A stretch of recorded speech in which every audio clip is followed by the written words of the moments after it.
What's up, rat mommies and daddies? Today, I'm talking about the second book in the Frank Herbert Dune series, Dune Messiah, and I have a lot to say about it.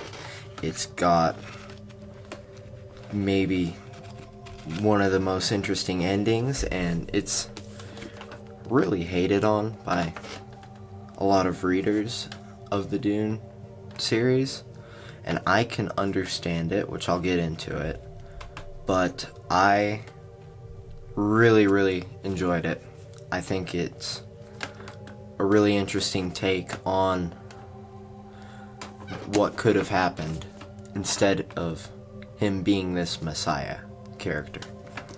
So I'm going to get right into it. So it starts, Paul has taken over the Empire. He's got this whole galaxy, sort of, or whatever, however much they have, the known universe, and it's exploring how he's not really the good guy, as in the first Dune book, because he's committed so much genocide. He's killed 60 billion people in this, which is an exponential amount, by the order, not by his hand, but by him taking over things, him being this almost oppressive emperor. And so it starts there, and basically his wife, the Princess Irulan, which if you haven't seen or read the Dune book or seen Dune 2 yet, which I'm seeing tomorrow, you better give it a good look, because this is a bit of a spoiler to that second movie that's coming out, but he marries the Princess Irulan to become the emperor, and basically she's plotting against him, trying to have him not have any children, and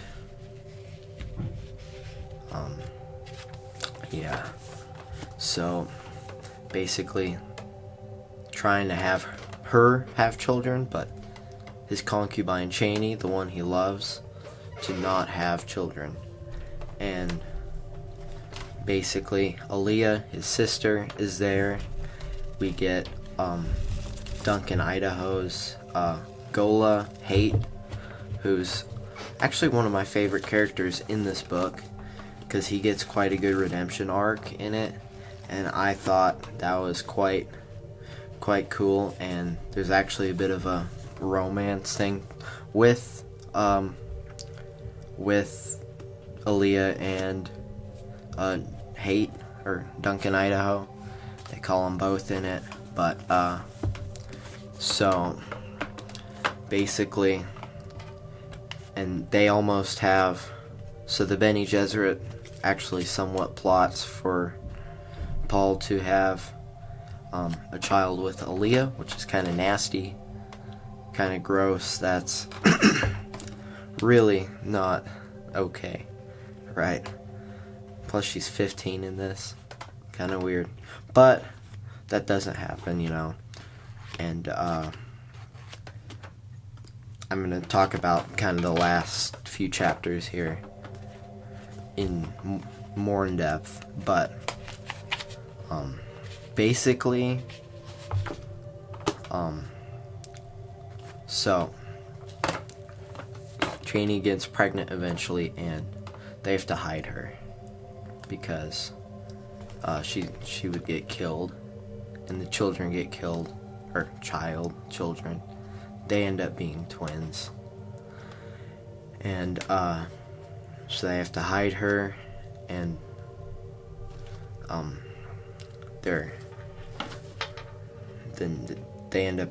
she ends up having the kids, which they name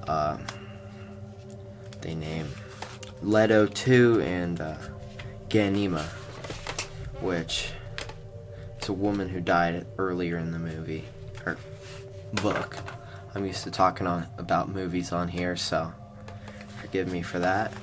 And Cheney dies in childbirth, which makes Paul really angry. And then the Tilaxu, they made Hate, Duncan, Idaho. They cloned him, basically. So they gave Hate to him, so that when Cheney would die, they could offer to clone him, but at a price, or clone her at a price. So after she dies, they're like, if we do it right now, we can clone her, but we'd need all of the Chom holdings and all that, plus a bunch of power. So he's like, nope, can't do that. It's quite emotional for him. He gets blinded in the book, and then he goes, right at the end here, he goes and he just basically walks out to the desert to die, which Children of Dune, which I'm reading right now, there's stuff in that that disproves it, and then they watch him basically go, and they talk about the future, and I think it's the perfect ending to the first Dune book. I think it subverts expectations really, really nice, and how, the Muad'Dib, it's not really a real thing. It's something that the Bene Gesserit planted into the Fremen, and I thought that was really, really interesting. So yeah, it's unpopular, but I really enjoy this book. It's not the first Dune for me. That's obvious. But I thought it was great. I'm really enjoying Children of Dune. I'm reading through all of them. I'm really looking forward to God Emperor of Dune.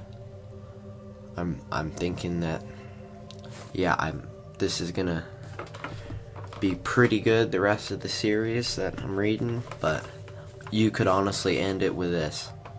You could end it with the first one, but this feels like the fourth part because it's much smaller. Like, here, get it. It's a lot smaller, right? It's like half the size. So, it's almost that added epilogue of Dune, and I think that was brilliant for how Frank Herbert did that. So, yeah, I like it. So characters, I'm gonna give like a 90. Themes, I think, are great. How he's really not that character, and he's just kind of, he can be cruel. It's like if Aragorn from Lord of the Rings just took the ring from Frodo and used it to destroy Sauron, but thus became a worse sort of dictator, almost becoming cruel and evil. And I think that's just brilliant how it was written. So yeah, unpopular, but that's my second favorite so far. But I've only read 2, so it's also my least favorite so far. I'm getting through Children of Dune. I'm really enjoying that. I'll make a video on it once I finished it. So, later on, But yeah, great book. I'd recommend you read that with Dune. And then so far for Children of Dune, I'd take a break, maybe then read Children of Dune. But yeah, I'll give it a 9 out of 10. Unpopular. If you're a fan of the books, I know you're gonna lash out at me. And maybe it is still the worst. I've heard people call it, and they're all just that good. So, looking forward to finishing out the whole series, but I thought that was a great step in reading the books, and yeah, I'm gonna go see Dune Part 2 tomorrow, so look forward to a review for that coming real soon. So I'll get home at 11 at night, make a review.